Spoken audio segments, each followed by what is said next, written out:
Vitamin D deficiency, তো কি খেলে বাড়বে?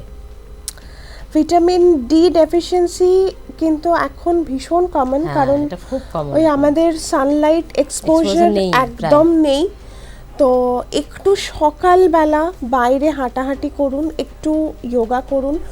ক্যালসিয়াম খুব ভালো ভাইটামিন ডি অ্যাবজর্পশনের ক্ষেত্রে সাহায্য করে, তাই যে কোনো ক্যালসিয়াম রিচ খাবার, মিল্ক প্রোডাক্ট, ডিমের কুসুম, এগুলো খুব ভালো কাজ করে।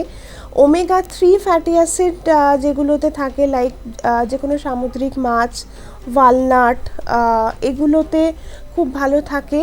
এছাড়াও বিভিন্ন ধরনের সিডস হতে পারে, দুধ হতে পারে, এবং সেলেনিয়াম, জিঙ্ক, এগুলোও কিন্তু ভাইটামিন ডি শোষণের ক্ষেত্রে শরীরে খুব সাহায্য করে।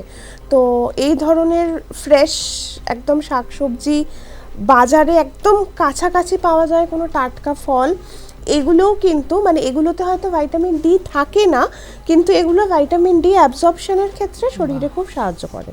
তো এই জিনিসগুলো রাখতে হবে। মানে অ্যাকচুয়ালি আমাদের মানে খাবারে ভাইটামিন ডি খুব কম পরিমাণে থাকে, তো যেটুকু থাকে সেটুকুই আমরা নিয়ে নেব। অ্যান্ড একটু কিন্তু আমাদের সানলাইট এক্সপোজার দরকার, সকালের দিকে অন্তত 15 মিনিট একটু বাইরে থাকুন।